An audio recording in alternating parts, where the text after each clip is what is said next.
مجلس پر میں ملتمس ہوں ایک سورہ فاتحہ کے لیے سیدہ ملیکہ خاتون بنت سید علی حسن عابدی، سید معاون حسین نقوی ابن سید نواب حسن نقوی، سیدہ زینب خاتون بنت مطہر حسین نقوی اور سید اکمل رضوی شہید۔ بسم اللہ الرحمن الرحیم۔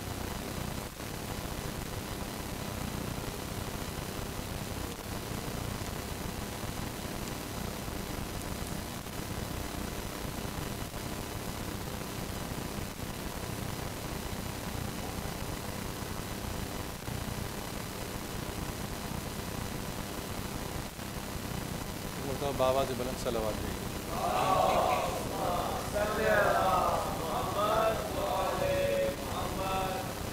اعوذ باللہ السمیع العلیم من الشیطان اللعین الرجیم، بسم اللہ الرحمن الرحیم۔ الحمد للہ الذی ذکرہ شرف للذاکرین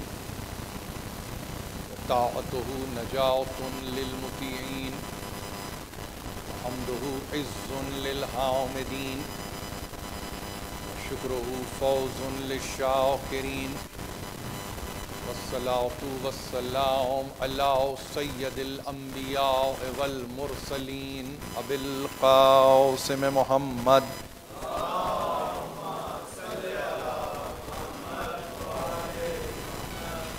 اہل بیتہ الطیبین الطاہرین المعصومین المظلومین الذین اذھب اللہ عنہم الرجس وطہرہم تطہیرا۔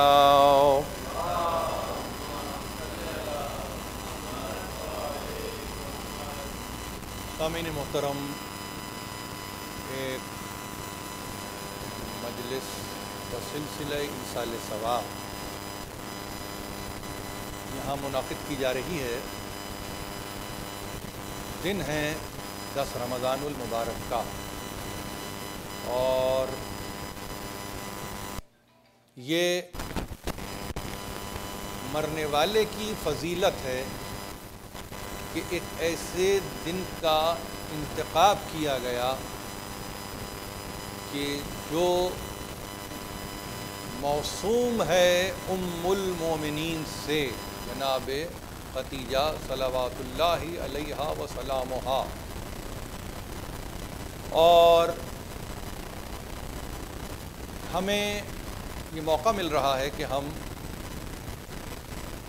اس وقت کو اس طرح سے صرف کریں کہ خود ہماری نجات کا سامان بن جائے، خود ہماری عاقبت سنور جائے۔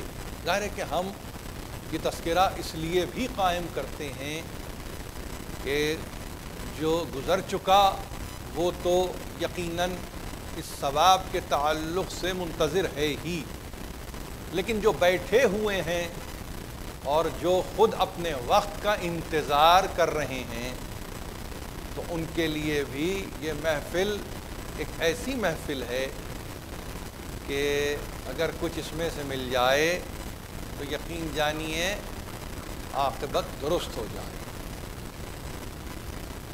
اس موقع پر کوئی بہت تفصیلی تقریر تو پیش نظر نہیں ہے، لیکن میں نے چاہا کہ خطبہ تو اپنے مقام پر، لیکن توجہ خاص چاہوں گا اس امر کی جانب جو میں اپنی تقریر میں اور اس وقت ایک مبحث کے طور پر آپ کی خدمت میں پیش کروں، اور اس کو میں نے پسند کیا ہے اس محفل کے لیے کہ ہم یوں بھی رمضان المبارک کا مہینہ ہے اور قرآن سے ایک تعلق خاطر کا مہینہ ہے، تو اس سے ہم ہٹ کر اور اس سے کٹ کے گفتگو نہیں کریں گے، بلکہ اسی میں رہتے ہوئے گفتگو کریں گے۔ تو اس تعلق سے اب میں چاہوں گا کہ سننے والے کچھ دقیقوں کے لیے متوجہ ہوں سورہ مبارک ضحیٰ کی طرف۔ یہ سورہ آغاز میں نہ پڑھنے کی کوئی اور وجہ نہیں تھی سوائے اس کے کہ مجھے رک رک کے پڑھنا ہوگا اور مجھے سمجھاتے ہوئے آگے بڑھنا ہوگا۔ کلام مجید کا یہ سورہ ہے اور یہ سورہ مکی سورہ ہے، یاد رکھیں گے آپ۔ اس کا نشان ترتیب مکی و مدنی میں 93 ہے، 93۔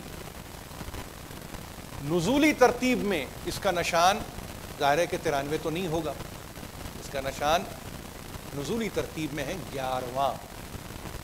11th چیپٹر ہے اکارڈنگ ٹو ریویلیشن۔ اگر قرآن سے دلچسپی ہے اور یقیناً ہے تو نزولی ترتیب پر بھی نظر رکھنے کی ضرورت ہے۔ مثلا اگر میں آپ کو بتلاؤں علق، علق کے بعد آنے والا سورہ قلم، پھر قلم کے بعد آپ آ جائیے تو مدثر، مزمل، فاتحہ، لہب، تکویر، اعلیٰ، لیل، اور اس کے بعد یوں سمجھ لیجئے کہ فجر، اور پھر ضحیٰ۔ اور ضحیٰ کے فوراً بعد آنے والے سورے اگر آپ اپنے ذہن میں وہ بھی محفوظ کر لیں تو انشراح، یعنی اگر 11واں ضحیٰ ہے نزولی اعتبار سے تو 12واں کون سا ہوا؟ انشراح، جو کہ ترتیب مکی و مدنی میں فوراً بعد ہی آ رہا ہے، یعنی 93 اور 94۔ انشراح، سورہ انشراح، الم نشرح لک صدرک۔ اور یہ سورہ، اور اس کے بعد ظاہر ہے کہ 2 سوروں کے ساتھ ہی ملحق ہو جاتا ہے ایک پورا سلسلہ جا کے کوثر تک۔ یعنی نزولی ترتیب میں عرض کروں آپ سے، اس کی وجہ ہے یعنی یہ ترتیب آپ کو بتانے کی ایک وجہ ہے، یہ میری تقریر کا حصہ ہے اس لیے بتا رہا ہوں، یعنی اس میں کوئی حافظے کا مظاہرہ نہیں ہے، لیکن صرف تقریر کا چونکہ حصہ ہے تو آپ کی خدمت پیش کیا جا رہا ہے کہ 11واں ضحیٰ ہے، 15واں کوثر ہے۔ اب اس کے درمیان ظاہر ہے کہ میں نے جیسے عرض کیا کہ انشراح ہے، اس کے درمیان کون سا سورہ آ جاتا ہے؟ اس کے درمیان لہب آ جائے گا۔ اس کے درمیان آنے والا سورہ کون سا ہوگا؟ ایک سورہ اور رہ جاتا ہے جو اس کے درمیان آئے گا، وہ ہے عصر۔ تو یہ اگر ترتیب آپ کے سامنے کھل جائے تو آپ محسوس کریں گے کہ یہ پہلے 15 سوروں کی ترتیب ہے جو نزولی ترتیب ہے۔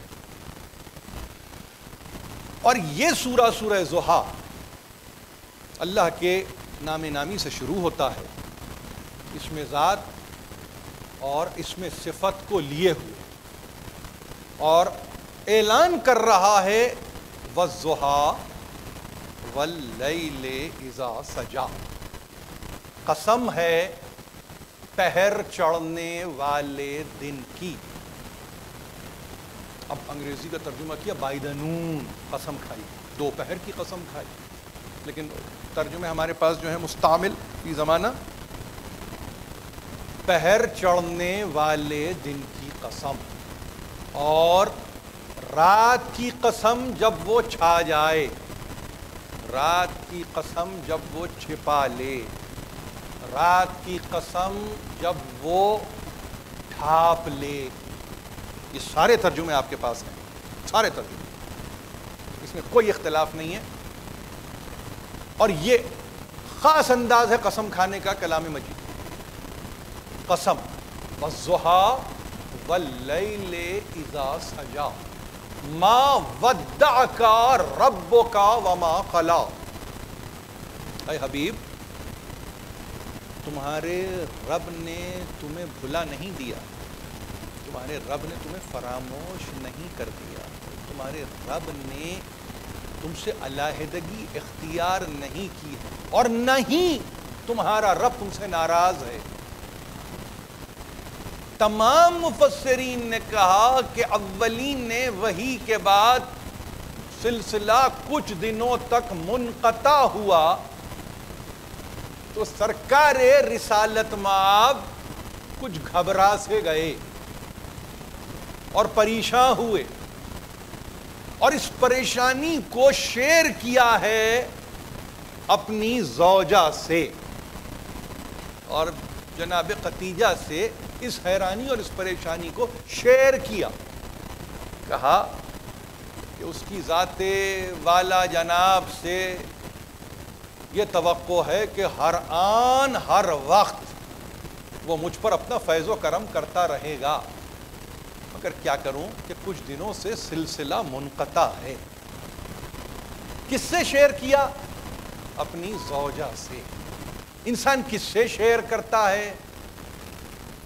اب یہاں ایک سوال ہے، یہ اس میں جواب کی ضرورت نہیں ہے، گنجائشیں بہت ہیں، مگر میں بتانا یہ چاہتا ہوں اس سے اپنے آپ کو کہ جس پر کامل و اکمل بھروسہ ہو کہ امتوں کے لیے ہے، آنے والا یعنی قیامت تک کے لیے آ رہا ہے، یہ کوئی خاص معین وقت کے لیے نہیں آ رہا ہے، تو وحی کے سلسلے کے انقطاع کا، اب جمہور مفسرین میرے سامنے ہیں سب، اور انقطاع وحی کے تعلق سے فقط مسئلے کو باہمی طور پر آپس میں ایک دوسرے سے، ظاہر ہے کہ مفسرین نے کہا، انہوں نے کہا تو انہوں نے سنا، یا یہاں تک کسی کہنے والے نے کہا ہے کہ انہوں نے یعنی زوجہ نے خود کہا کہ بہت دن ہوئے کوئی وحی نہیں آئی۔ بہرحال دونوں، اس میں کسی اور کا کوئی دخل نہیں بتایا کسی مفسر نے، نہیں، اگر اللہ کی جانب سے وحی کے سلسلے کا وقتی طور پر انقطاع یا تعطل ہوا تو اس کا تذکرہ کیا اپنی بیوی سے، اور یہ کہا ہے کہ مجھے تو سخت پریشانی لاحق ہے۔ اب ہمارے عقائد کیا ہیں؟ ہم تو بہت بلند ہیں، ہم اپنے عقائد بہت بلند ہیں، لیکن میں جمہور مفسرین کا تذکرہ کرتے ہوئے اس لیے کہہ رہا ہوں کہ تیسری آیت میں نزول کے اعتبار سے 11واں سورہ، آیت کے اعتبار سے تیسری آیت، اور وہ یہ کہہ رہی ہے آیت کہ اے حبیب، نہ ہم نے تمہیں فراموش کیا ہے نہ ہم تم سے ناراض ہیں۔ تو اس کا کیا مطلب ہوا؟ اس کا مطلب یہ ہوا کہ کوئی تو جواب دیا جا رہا ہے نا، کسی کے سوال کا کوئی تو جواب ہے اس میں، کون کس سے کر رہا ہے نہیں معلوم۔ اگر ختیجہ نے سوال کیا ہے سرکار رسالت مآب سے تو رب العالمین ختیجہ کے سوال پر جواب دے رہا ہے، اور اگر رسول نے اس شکوے کا اظہار کیا یا اس خدشے کا تو براہ راست ظاہر ہے کہ جواب دے دیا گیا، جواب دے دیا گیا، ما ودعک ربک وما خلا، تمہارے رب نے تم سے وداع نہیں چاہی ہے، تمہیں الوداع نہیں کہا ہے، تمہیں اس نے چھوڑا نہیں ہے، بلکہ اس نے تو تمہیں تھاما ہوا ہے، اور تم سے ناراضگی کیسی، تم سے غصہ کیسے؟ ہم عالمین کے رب ہیں، تم عالمین پر رحمت ہو، ہم تم پر کیسے غصہ کریں گے؟ ہم تم پر کیسے اپنے غضب کا اعلان کریں گے؟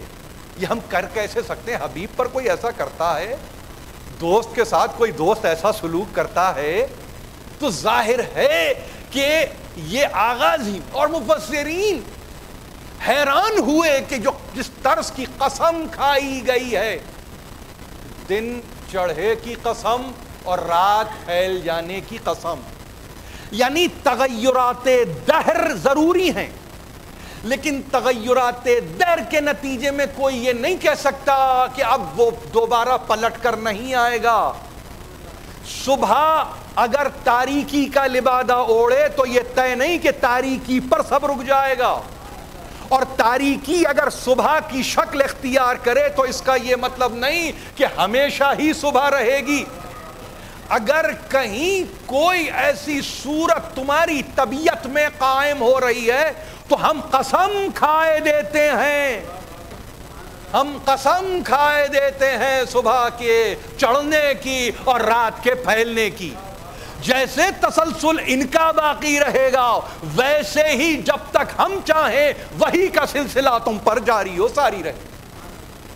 یہ ہے وہ حکمتیں جب قرآن مجید کا مطالعہ کرتے ہوئے آپ قسم پر اپنی نگاہ دوڑاتے ہیں، یہ کیسی قسم کھائی جا رہی ہے، اور بے شمار قسمیں کھائی گئی ہیں، احاطہ کرنا ناممکن ہے اس وقت، لیکن یہ سورہ ہے، اسی سورے میں رہتے ہوئے۔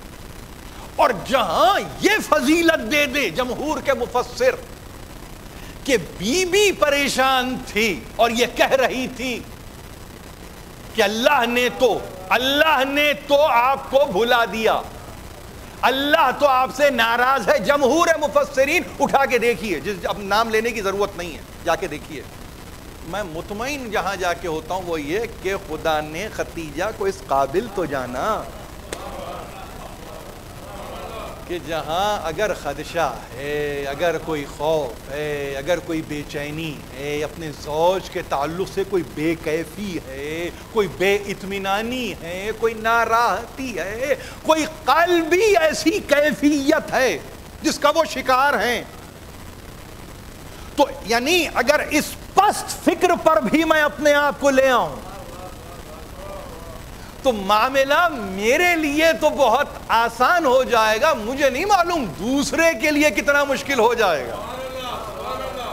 وہاں تو گفتگو یہ ہو رہی ہے کہ وہی تو بھیجنے والا وہ ہے، لینے والا یہ ہے، درمیان میں کسی کی ضرورت نہیں ہے، نہ صحیح، لیکن آپ نے تو پوری گنجائش پیدا کر دی۔ اور جب آپ نے تفسیر لکھی سورہ کے تعلق سے تو آپ نے کہا کہ یہ خدشات تھے جو زوجہ کے تھے، ان خدشات کو اس قابل جانا پیدا کرنے والے نے کہ اس نے جواب دیا اور سورہ ضحیٰ کا حصہ بنا دیا، اور یہ کہا کہ ہو کسی طرف سے بھی، مگر ہم بتائے دیتے ہیں کہ نہ ہم نے تمہیں فراموش کیا ہے، نہ ہم تم سے ناراض ہیں۔ ما ودعک ربک وما قلی وللآخرۃ خیر لک من الاولی، اور تمہارے لیے اے حبیب اولا سے زیادہ آخر میں خیر ہے، ابتدا سے زیادہ انتہا میں تمہارے لیے ہم نے خیر رکھ دیا ہے۔ یہ عجیب سورہ اور عجیب رنگ لیے ہوئے، اور اگلی ہی آیت آئی فَسَوْفَ يُعْتِيكَ رَبُّكَ فَتَرْضَىٰ۔ قرآن کے پڑھنے والے سب بیٹھے ہیں، سا اور سوفا سے بخوبی واقف۔ فَسَوْفَ يُعْتِيكَ رَبُّكَ فَتَرْضَىٰ، اتنا تمہیں دے گا دینے والا، اتنا تمہیں عنایت کرے گا عنایت کرنے والا، اتنا تمہیں عطا کرے گا عطا کرنے والا کہ تم مجھ سے راضی ہو جاؤ۔ اس لفظ کو بہت غور سے سمجھیے، اس کو بہت اہم آیت، اہم ترجمہ ہے اس کا۔ وَلَسَوْفَ يُعْتِيكَ رَبُّكَ فَتَرْضَىٰ، اتنی عطا تمہیں ہوگی، اتنی عنایتیں تم تک پہنچے گی، اتنی نعمتیں تم تک آئیں گی کہ تم راضی ہو جاؤ۔ یہ نہیں کہا کہ میں راضی ہو جاؤں، نہیں، تم راضی ہو جاؤ، ہمیں تو تمہاری رضا چاہیے، محمد اس کی رضا کے لیے، وہ محمد کی رضا کے لیے۔ فَسَوْفَ يُعْتِيكَ رَبُّكَ فَتَرْضَىٰ، بہت جلد۔ اب جلد ترجمہ کریں یا بدیر ترجمہ کریں، میں تو کسی کے ہاتھ نہیں روک سکتا، نہ میں قلم روک، لیکن جلد ہو یا بدیر تو ظاہر ہے کہ عطا یعطیک تمہیں عطا کرے گا، ربو کا تمہارا رب، فترضا تاکہ تم راضی ہو جاؤ۔ یہ 11واں سورہ ہے نزول کے اعتبار سے، میں نے پہلے کہا، شروع میں کہا، ایک تفصیل میں نے آپ کی خدمت میں پیش کی، وہ یوں ہی نہیں تھی، یہ 11واں ہے نزول کے اعتبار سے، درمیان میں 3 سورے گئے، 15واں سورہ آ گیا کوثر، انا آتیناک الکوثر، ہم نے تو تمہیں کوثر عطا، سوف یعطیک ربک فترضیٰ، ہم تمہیں دیں گے، اتنا دیں گے کہ تم راضی ہو جاؤ۔ درمیان میں 3 چھوٹے سورے گزرے، 3 چھوٹے سورے، انشراح، عصر، عادیات، اور اس کے فوراً بعد کوثر، کوثر کہ تم راضی ہو جاؤ گے۔ 3 چھوٹے سورے درمیان میں، اور اس کی رضا کو پا لیا پیدا کرنے والے نے۔ کتنا عجیب سا لگا ہوگا یہ جملہ، عموماً تو ہم اس کے تعلق سے یہ جملہ کہتے ہیں، مگر سرکار رسالت مآب کے تعلق سے جملہ کہتے ہوئے کیا عجیب طبیعت، کیا عجیب بالیدگی اور کیا عجیب فرحت نصیب ہوئی ہے کہ اس نے تمہاری رضا کو کوثر دے کے پا لیا۔ اور یقیناً ترجمہ کرنے والے اتنا دیں گے، اتنا تو کتنا دیں گے، اب اس کا حساب نہیں ہے، کوثر کا حساب نہیں لگا سکتے۔ انا آتیناک الکوثر، ہم تمہیں دیں گے، عطا کریں گے کوثر، کوثر ہم تمہیں دیں گے۔ ہم دیں گے. اب کوئی کوثر بمانی نہر لے لے, کوثر بمانی چشمہ لے لے, کوئی کوثر بمانی کوئی تالاب لے لے, کوئی کوثر بمانی پونڈ لے لے, کوئی جھیل کے معنوں میں لے لے, کوئی کوثر کے معنی یہ کہہ کے قلم رکھ دے کہ ہم تعریف نہیں کر سکتے کوثر کی. یعنی لا متناہی نعمتیں ہیں جو قطمی مرتبت پر آ رہی ہیں. نتیجہ اس کوثر کے ساتھ فصل لے ربک ونہر, یقیناً تمہیں کچھ کرنا ہے اس کے لیے. ایسی عطا ہے کہ سوا اس کے کہ اب تم اپنے معبود کی عبادت میں اپنے آپ کو مسلسل نہ ڈال لو اور قربانی کے لیے آمادہ نہ کر لو, اس کے سوا کچھ اور نہیں ہے. ان شانئک ھو الابتر, تمہارا جو دشمن ہے نا وہ دم بریدہ ہے, وہ مقطوع النسل ہے. تمہارے دشمن کی نسل اب آگے بڑھنے والی نہیں ہے. تمہارے دشمن کی نسل اب آگے بڑھنے والی نہیں ہے. نام لینے کی کسی کو ضرورت نہیں ہے. جہاں نسل نہ بڑھ سکی سمجھ لیں کہ دشمن محمد رہا ہے. جہاں نسل نہ بڑھ سکی سمجھیے کہ وہ دشمن ہے محمد عربی کا. نام لے کے محدود نہ کیجئے, اس سلسلے کو قیامت تک جانا ہے. کوثر کو ٹائم اور اسپیس میں فریز نہ کر دیجئے. آپ جی رہے ہیں تو آپ چاہتے ہیں کہ اپنے مطلب سے اس کی وضاحت ہو جائے, مگر وہ بیچارے جو 1000 برس کے بعد آنے والے ہیں, وہ جو 10,000 برس کے بعد آنے والے ہیں, ان کے لیے کیا آپ تنگ کر کے جا رہے ہیں؟ نہیں نہیں. محمد کے دشمن جہاں کہیں ہو, جہاں کہیں ہو, ان کے لیے اعلان حق ہے اور اعلائے کلمہ حق ہے کہ ہم اس کے دشمن کو جیتا نہیں چھوڑیں. وہ مقطوع النسل ہوگا, اس کی نسل قطع.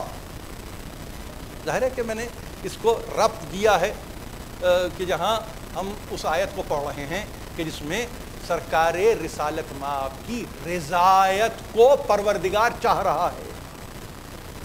سرکار رسالت مآب کی رضا کو پروردگار چاہتا ہے کہ میرا بندہ مجھ سے راضی ہو جائے, میرا بندہ مجھ سے راضی ہو جائے. یہ 11ویں سورے میں بندے سے یہ تعلق ہے, تو کم از کم ان کمقلوں کے لیے کہ جو یہ کہتے ہیں کہ نہیں معلوم کب جا کے راضی ہوگا, یہاں راضی ہو رہا, یہاں. اور 15ویں سورے میں تو نتیجہ دے رہا ہے. اب کوئی بڑھ کے پوچھے پروردگار اے رب جلیل, اس کے بعد تو 114 سوروں کی تو کوئی ضرورت باقی نہیں رہتی, سب تو نے کہہ دیا جو تجھے کہنا تھا, اب کیا رہ گیا تھا, اب کیا رہ گیا تھا؟ کہا کہ وقت آئے گا تمہیں معلوم ہوگا کہ کیا رہ گیا تھا. ہم بتائیں گے, پہلے اولاد تو دیں, پھر ہم تمہیں بتائیں گے کہ نتیجہ کہاں تک جائے گا. تو معلوم یہ ہوا کہ پریشانی کی ضرورت نہیں ہے حبیب, نہ ہم تمہیں بھلاتے ہیں نہ بھولتے ہیں, اور نہ ہی ہم تم سے غصہ ہوتے ہیں, بلکہ ہم تو تم سے یہ کہہ رہے ہیں کہ یہ تمہاری یہ دور, اس سے بہتر دور تمہارا آنے والا ہے. وَلَلْآخِرَةِ خَيْرٌ لَكَ مِنَ الْأُولَىٰ. اگر اس کو اولویت دے رہے ہو تو آگے آ رہا ہے, آگے آ رہا ہے, تم نتیجے پر پہنچو گے, اور پھر تمہیں ظاہر ہے کہ وہ عطا کی جائے گی جس کے نتیجے میں تم ہم سے راضی ہو جاؤ گے, تم ہم سے راضی ہو جاؤ گے بے اختیار. اس کے بعد کہا کیوں تم سمجھتے ہو کہ ہم نے تمہیں بھلایا ہے؟ ہم نے تو کبھی تمہیں نہیں بلایا. الم یجدک یتیما فآویٰ, کیا ہم نے تمہیں یتیم پایا اور پناہ نہ دی؟ الم یجدک یتیما فآویٰ. گفتگو آغاز میں کیا ہے؟ ما ودعک ربک وما خلا. تمہارے رب نے کبھی تمہیں فراموش نہیں کیا, تمہارا رب تم سے کبھی ناراض نہیں ہوا. اور پھر بتایا الم یجدک یتیما فآویٰ ووجدک ضالا فہدیٰ ووجدک عائلا فاغنیٰ. کیا ہم نے تم سمجھتے ہو کبھی بلایا ہے؟ قطعاً ہم نے کبھی تمہیں نہیں بلایا. تم کو یتیم پایا تو پناہ میں دے دیا. ہم نے تمہیں یتیم پایا. علماء قرآن نے کہا علم یجد کا یتیمن کے بعد آوا سے پہلے کا چھوٹا فے کنجنکٹیو پارٹیکل ہے. اس کا مطلب یہ ہوا آنے واحد کے لیے بھی تاخیر نہیں تھی. ادھر یتیم ہوئے, ادھر کسی کی کفالت میں چلے گئے.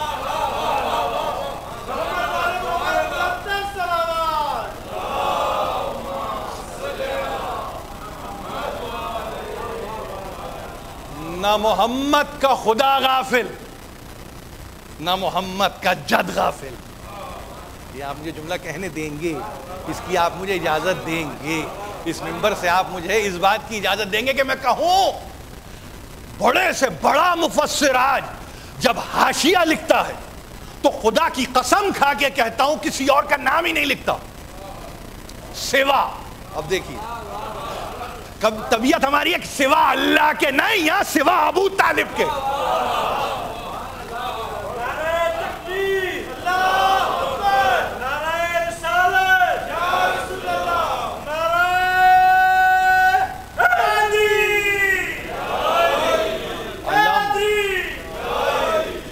علم یجد کا یتیمن فآوا.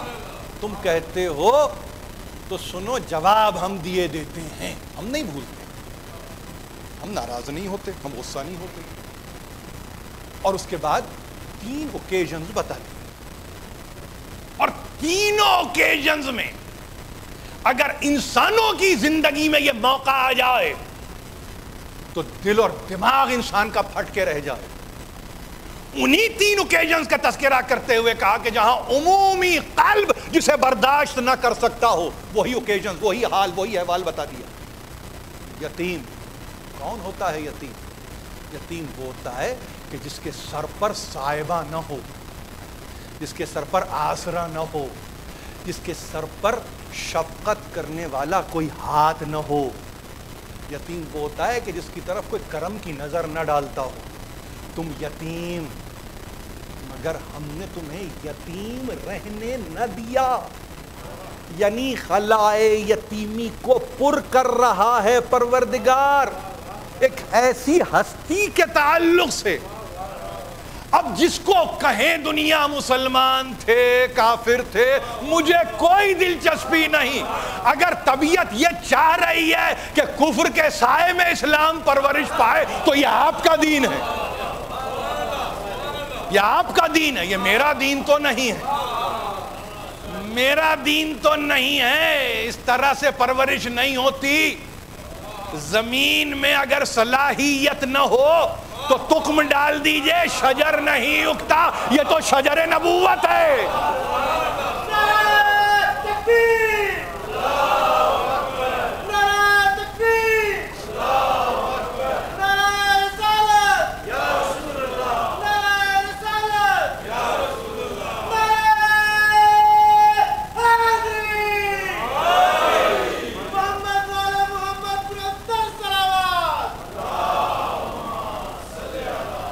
دیکھیے ایک عرض, میرا ایک علمی مطالبہ آپ سے یہ ہے کہ یہ جو گفتگو کی جا رہی ہے یہ آپ کے جذبات کو بھڑکانے کے لیے نہیں ہے. یہ تو آپ کا عقیدہ ہے جو اس وقت بول رہا, اس میں رکاوٹ نہیں بنوں گا.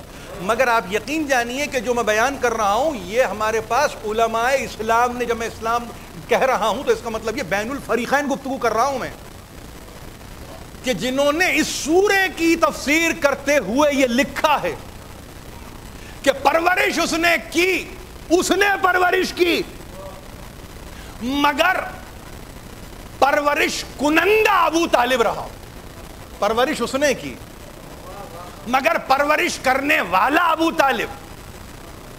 حالانکہ عجیب بات, حالانکہ 2 برس بچہ عبد المطلب کے پاس بھی رہا ہے. 2 برس بچہ عبد المطلب کے پاس بھی رہا ہے, مگر جب نام آتا ہے انتہائی تو انتہائی نام ہے ابو طالب. یہ انتہائی نام ہے, اس لیے نہیں کہ میرے عقیدے میں یا فلاں کے عقیدے میں, اس لیے نہیں کہہ رہا ہوں. 50 برس تک حفاظت کرنے والا رسول کی وہ ہے ابو طالب. ایسے حفاظت کی ہے کہ جہاں حیران ہے دنیا کہ یتیم تو ہوئے یتیم عبداللہ مگر در یتیم بن گئے. ایسا یتیم کہ جو گوہر بے بہا ہو, ایسا یتیم کہ جو نایاب در ہو, نایاب صدف ہو, یہ وہ یتیم ہیں. اور اس یتیمی کو بہلانے والا نہیں کہا میں نے, بہلانے والا نہیں, اس یتیمی کو اپنے طور پر پوری طرح سے نگاہ نہ صرف یہ کہ رکھنے والا بلکہ پرورش, پرداخت, پروان چڑھانے والا.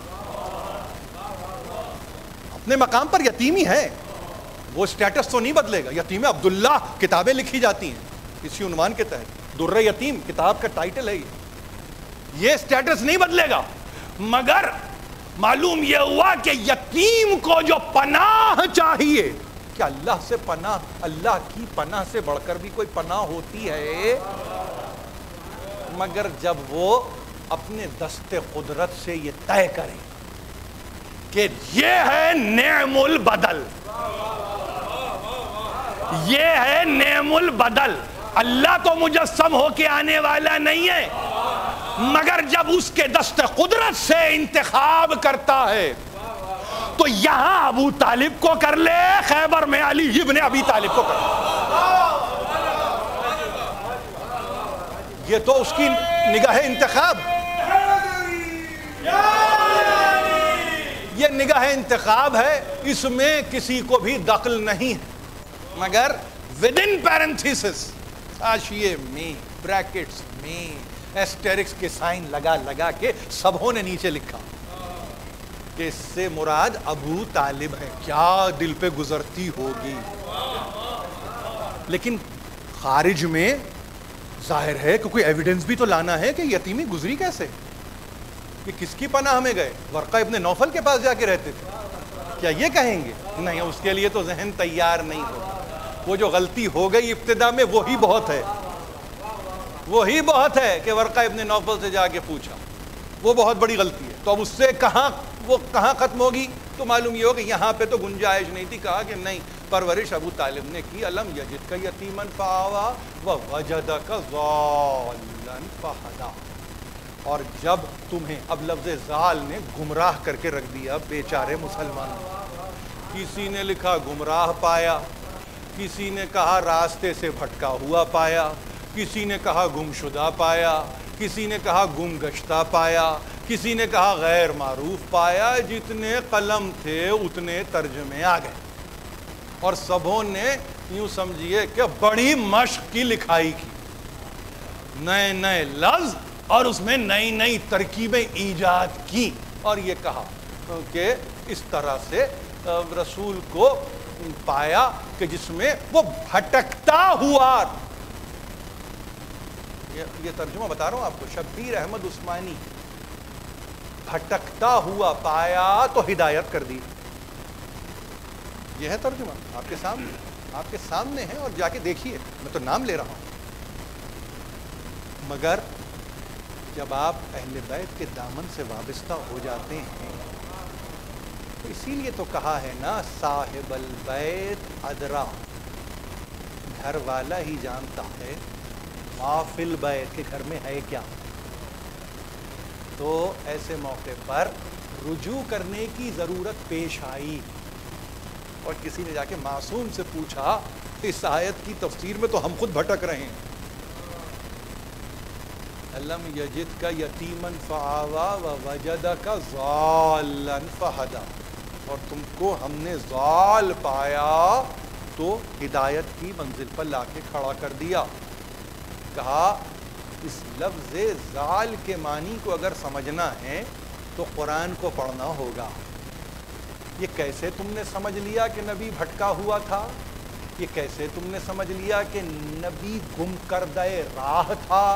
یہ کیسے تم نے سمجھ لیا کہ نبی گم گشتہ تھا؟ سورہ نجم کو نہیں پڑھا؟ وَالنَّجْمِ إِذَا هَوَىٰ مَا ضَلَّ صَاحِبُكُمْ وَمَا غَوَىٰ.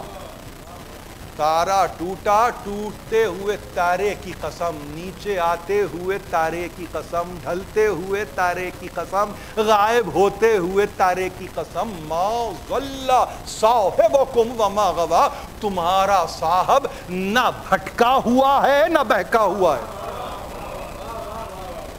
کیا قرآن خود اپنی تردید کرے گا یا قرآن تصدیق کرے گا؟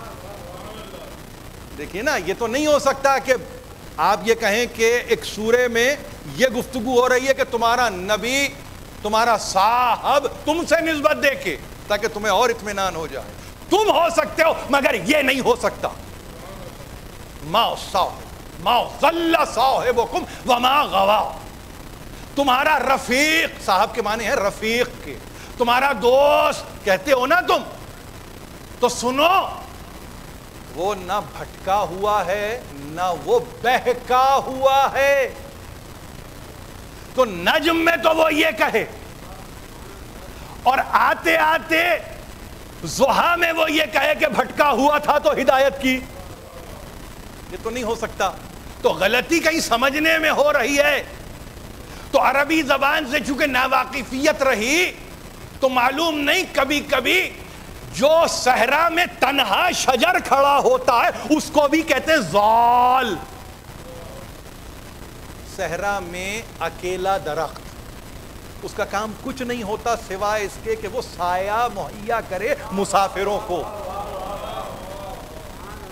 وَوَجَدَكَ ضَالًّا فَهَدَىٰ، سنو، ایسا درخت ہے کہ آنے والے آتے ہیں، اس تک پہنچتے ہیں، سائے میں رہتے ہیں، پھر مسافر آگے نکل جاتے ہیں۔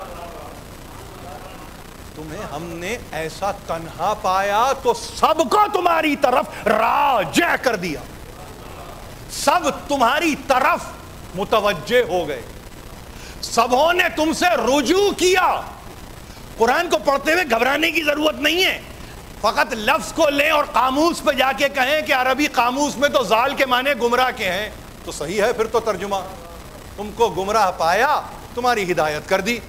تو ایسا بھی وقت گزرا رسول پر کہ جس میں وہ گمراہ رہا نعوذ باللہ، اور اس کی ہدایت ہونی باقی ہے۔ تو اس کا مطلب یہ ہوا کہ 10 سوروں تک وہ کس کی ہدایت کر رہا تھا؟ وہ کیسے ہدایت کر رہا تھا؟ وہ تو گم کردہ منزل تھا، وہ تو گم کردہ راہ تھا، اس کو تو نہ منزل کا نشان معلوم تھا نہ منزل کی خبر معلوم تھی۔ ترجمہ کرنے والے کر رہے ہیں کہ گم کردہ راہ تھا، گم گشتہ تھا، اور ظاہر ہے کہ اس کی ہدایت کا سامان اللہ نے کر دیا۔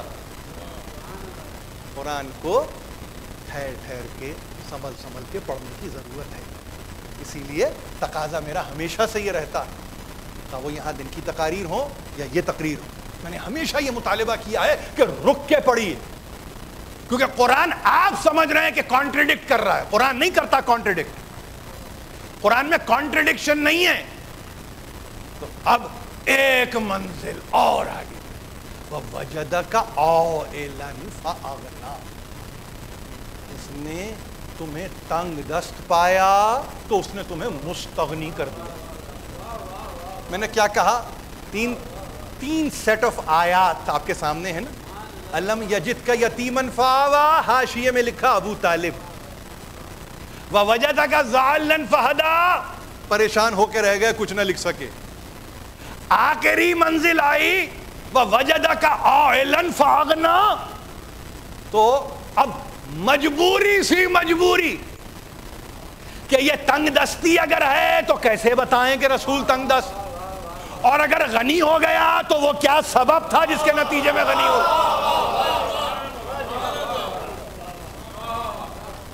میں نے لفظ محتاجی، ایک ترجمے نے محتاج کا لفظ استعمال کیا رسول کے لیے، میں نے محتاج کا لفظ، میں نہیں چاہتا کہ آپ اس کو ایک لمحے کے لیے بھی اس کی طرف توجہ دیں، کیونکہ وہ صاحب احتیاج بنا دیتی ہے، اور رسول کو اگر ہم محتاج کہیں تو امت کہاں جائے؟ اگر رسول خود محتاج ہے، نہیں تنگ دست تو ہو سکتا ہے، ہاتھ تنگ ہے، اور کیسے نہ ہو، 3 برس شیب ابی طالب میں گزارے ہیں، تو کوئی تو اکاؤنٹنگ کرنے والا اکاؤنٹنگ کرے کہ یہ 3 برس کے معاملات جو معاشی تھے، معاشرتی نہیں، اس کا چلانے والا کون تھا؟ تو معلوم یہ ہوا از بس ضروری جانا، فقط اس آیت کے ترجمے کے تعلق سے نہیں، اپنی عاقبت کو سنوارنے کے لیے بھی لکھنا پڑا کہ اس تنگ دستی کو مستغنی کیا ہے کسی اور نے نہیں جب سوا ختیجہ، بی بی ختیجہ کے سوا کوئی اور اس کا مصداق ہو ہی نہیں سکتا۔ اور کون ہو سکتا ہے؟ آنے والا تو بعد میں آئے گا، اغنیاء امت کی صف میں جائے گا۔ وہ غنی نہیں ہوتا جو روک کے خرچ کرے،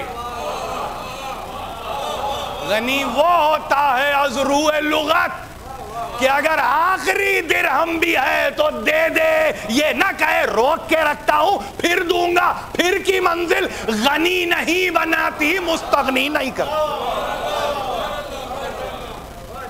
اب جس نے تاریخ اسلام میں کل نہ دیا ہو اور قریب کل دیا ہو تو پھر ظاہر ہے کہ وہ ایک کویسچنیبل آرگیومنٹ، اس کو یہ نہیں کہہ سکتے کہ کل کا کل دے دیا۔ مگر تاریخ اسلام لکھنے والوں نے کہا کہ ختیجہ وہ واحد ہستی ہے کہ اپنے پاس ایک ایک درہم اور ایک ایک دینار، یہ 3 برس پرورش کی، یہ کفالت کی ہے شیب ابی طالب میں، اس گھاٹی میں پورے خاندان کی۔ آپ کہیں کہ پتے کھا کے گزارا کرتے تھے، اس لیے کہ آپ میں نقص ہے، آپ میں کمی ہے، لیکن جس کے بچے جا کے کاندھے پہ آٹے کی بوری لاتے تھے اس سے پوچھو، اور وہ کوئی اور نہیں تھا، وہ ابو طالب ہی کا گھرانہ تھا۔ کبھی علی جائیں تو لے کے آئیں، کبھی جعفر جائیں تو لے کے آئیں، کبھی عقیل جائیں تو لے کے آئیں، کبھی طالب جائیں تو لے کے، سب کے سب یہاں ہیں کہ جو دین کے لیے صرف ہوئے جا رہے ہیں، اور دین کے لیے کوئی اپنی طبیعت کو صرف کر رہا ہے، کوئی اپنی کیفیت کو صرف کر رہا ہے، کوئی اپنے مال و متاع کو صرف کر رہا ہے۔ جناب ختیجہ کے تعلق سے یاد رکھیے، دنیا نے کہا مرتے ہوئے کفن کا کپڑا نہیں تھا، اور اس کو آپ کہتے تھے ملیکۃ العرب، جس نے عرب کے کیراونز پہ حکمرانی کی ہو، جس نے کہ تجارت کو فروغ دیا ہو۔ اب وہ اگر ہندوستان سے ہونے والی تجارت تھی اس زمانے میں، جو یمن سے ہوتے ہوئے مکے تک آتی تھی، تو فقط یہاں پہ مال کا لانا نہیں، مال کا لے جانا بھی شامل ہے۔ ایسی تجارت کی کہ دنیا حیران تھی، اور پھر جس کو ساتھ رکھا تھا اس کے بعد تو شک کی کوئی گنجائش بھی تو نہ تھی کہ یہی صادق ہے، یہی امین ہے، یہی صادق ہے، یہی امین ہے۔ تجارت پر جو سند لے اس زمانے میں، آج کی تجارتوں پہ سند نہیں لے سکتے شریعت کی، اب اس زمانے کی تجارت۔ اس کا مطلب یہ ہے کہ اگر سرکار رسالت مآب کو انوالو کیا ہے تو کیا نگاہیں ہوں گی جناب ختیجہ کی کہ منفعت کا تناسب کیا ہو، منافع کہتے کسے ہیں، نقصان کی تعریف کیا ہے۔ معاملات سب سامنے آپ کے ہیں، اور اس میں جناب ختمی مرتبت کی مہر ثبت کروانا کہ جو کچھ ہو رہا ہے وہ غیر از شریعت اسلامی نہیں ہو رہا ہے، جتنا کمایا اتنا 3 برس میں دے دیا، اتنا 3 برس میں دے دیا۔ تو اب حکم کیا آیا؟ حکم یہی آیا کہ دیکھو فَأَمَّا السَّائِلَ، دیکھو یاد رکھو، یتیم کی بات کی ہم نے بات کی، سائل کی بات کی، اور اب ہم بات کر رہے ہیں نعمت کی۔ تو اب یتیم کا تذکرہ پہلے آئے گا، اما الیتیم فلا تقہر واما السائل فلا تنہر واما بنعمت ربک فحدث۔ وہ 3 سیٹ آف آیتیں آپ کو یاد ہیں؟ اس کا جواب دیا ان 3 سیٹ آف آیتوں میں کہ دیکھو تم کو یتیم پایا، تم کو پناہ دے دی ابو طالب کی، اب تم کبھی کسی یتیم پر قہر نہ ڈھانا، رحم چاہیے، رحم قہر نہیں۔ یعنی ابو طالب کے اختیار میں تھا کہ یتیم پر قہر ڈھائے، مگر نہیں، اس کا مطلب کوئی تو ہے سنت جس کو سنت ابو طالب بھی آپ کہیں گے، کوئی بھی تو ہے طریقہ جس کو آپ طریقہ ابو طالب کہیں گے۔ اسی سے کہا ایک مرتبہ اپنے آپ کو ریلیٹ کرو. تمہاری زندگی میں کوئی یتیم آئے تو اب قہر نہ ڈھانا. وَأَمَّا السَّائِلَ فَلَا تَنْهَرْ. اور کوئی سوالی آ جائے نا تمہاری بارگاہ میں ہاتھ کو پھیلائے ہوئے, یہ بیگرز کے معنوں میں نہیں ہے, یہ سیکرز کے معنوں میں ہے. فرق ہے. بھیک مانگنے والا ہاتھوں کو اگر پھیلا دے تو آپ کہیں یہ بھکاری نہیں, جستجو پر بھی تو آمادہ ہے. اسی لیے انگریزی ترجمے نے بڑا اس سلسلے میں سمجھتا ہوں بڑے عدل سے کام لیا اور کہا کہ بیگر نہیں سیکر ہے. یہاں اس سے مراد ہے سیکر, جو جستجو کے عالم میں آئے, جو تجسس کے عالم میں آئے, تو اس کو کبھی جھڑکنا مت. اور وہ وَوَجَدَكَ عَائِلًا فَأَغْنَىٰ. اب اس سیٹ آف آیتوں میں وہ آخری آیت, اس سیٹ آف آیت میں آخری آیت کیا؟ وَأَمَّا بِنِعْمَتِ رَبِّكَ فَحَدِّثْ. جو نعمتیں تجھ تک پہنچ رہی ہیں تو اس کے بیان کرنے میں اپنے آپ کو روک کے نہیں رکھنا. تو بخاری 5ویں جلد میں یہی تو کہتے ہیں کہ ام المومنین حضرت عائشہ رضی اللہ تعالی عنہا نے جب یہ پوچھا کیا بات ہے مر کے اتنے دن ہو گئے مگر آپ ہیں کہ اس کو فراموش نہیں کر پاتے. کہا کیسے فراموش کروں, جب کوئی تسلیم نہیں کر رہا تھا تو اس نے تسلیم کیا تھا, جب میں تنگ دست تھا تو اس نے اپنا مال دے دیا تھا, جب بے اولاد تھا تو اولاد جیسی نعمت دے دی. پر جو یہاں ہے کہ اگر وہ نہیں ہے تو ان تک پہنچا دے کہ جو سماعت سے محروم. روزہ نعمت ہے بیان کرو, حج نعمت ہے بیان کرو, ولایت اگر نعمت ہے تو بیان کرو, اس کو بند نہ رکھو, بیان کرو. اما بے نعمت رب کا فحدث. اور جو نعمت تیرے رب کی طرف سے تجھے ملی ہے اس کو بیان کر. تو اب ختیجہ کا تذکرہ بھی کریں گے, فاطمہ زہرا کا بھی تذکرہ کریں گے, اولاد فاطمہ زہرا کا بھی تذکرہ.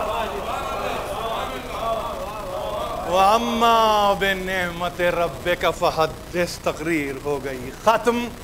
آپ کی توجہات میرے لیے سرمایہ ہے, مگر 5 دقیقے جاتے جاتے ان کی بارگاہ میں اپنے اس نذرانے کو پیش کرتے ہوئے کہ بی بی قیامت کا جب محضر ہو اور جب محشر, تو نگاہ کرم ہم پر بھی اس لیے ہو کہ ہم نے تعصی کی ہے. وَأَمَّا بِنِعْمَتِ رَبِّكَ فَحَدِّثْ.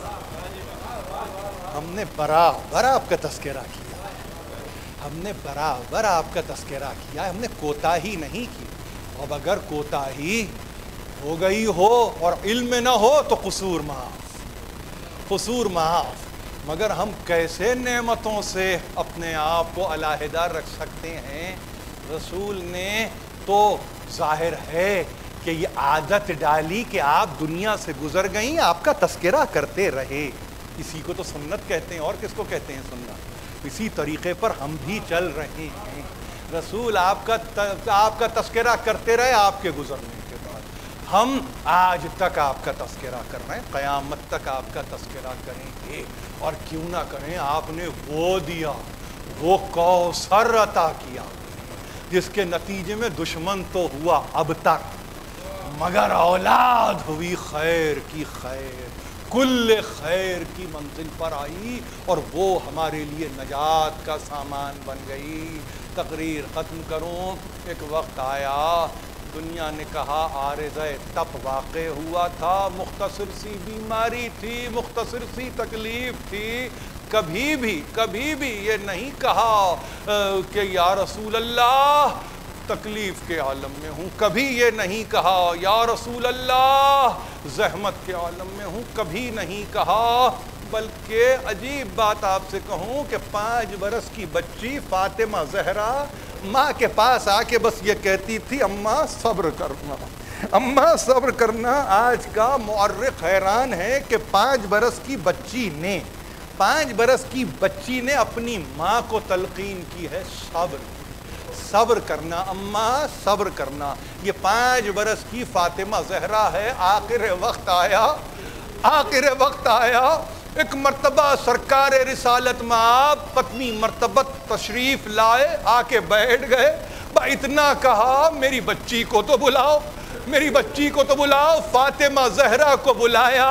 فاطمہ زہرا نے آتے ہی اپنے سر کو ماں کی چھاتی پہ رکھ دیا. یہ عجیب طریقہ ہے اس گھرانے کا. یہ تقریر ختم ہو رہی ہے. اس گھرانے کا عجیب طریقہ ہے. ختیجہ کے سینے پر فاطمہ نے سر کو رکھا. ایک مرتبہ ختیجہ نے دونوں ہاتھوں سے بیٹی کے سر کو تھاما اور اب کہا فاطمہ صبر کرنا بیٹے, صبر کرنا. دنیا سے وصال ختیجہ ہوا, فاطمہ انتہائی منزلوں پر آئی. ایک مرتبہ دروازہ کھلا, حسین دوڑتے ہوئے آئے, گزرتی ہوئی ماں کے سینے پہ سر رکھا اور کہا اماں آنکھیں کھولو, حسین آ گیا. وقت گزرا, 61 ہجری کا محرم آیا, حسین ابن علی گھوڑے سے گر رہے تھے.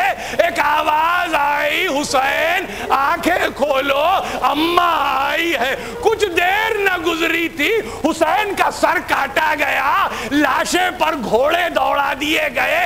ایک بچی 3 برس کی ایک مرتبہ نکلی اور اس طرح سے نکلی کہتے جاتی تھی آئینہ ابھی, آئینہ ابھی, میرے بابا کہاں ہے, میرے بابا کہاں ہے. دیکھیے جو طریقہ فاطمہ زہرا کا ہے ختیجہ کے ساتھ, سکینہ تاسی کر رہی ہے, اس لاشے پہ آ کے ایک مرتبہ سینے پہ سر کو رکھ کے وہ کہنے لگی بابا کس نے مجھے یتیم کیا. میں سمجھ سکتا ہوں یہ جملہ کیوں آیا. ظاہر ہے یہ تو نہیں کہہ سکتی تھی نا کہ بابا آنکھیں کھولو سکینہ آئی ہے, اس لیے کہ سر تو کٹ چکا تھا, نوک نیزہ پہ بلند.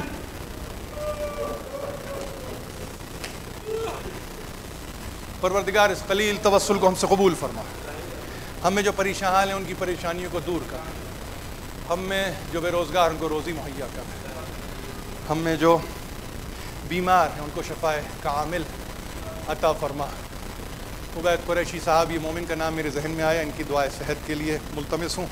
اور آخر میں سورہ فاتحہ پڑھ دیجئے. مرحومہ سیدہ ملیکہ خاتون, سید معاون حسین نقوی, سیدہ زینب خاتون اور سید اکمل رضوی شہید کے لیے. بسم اللہ.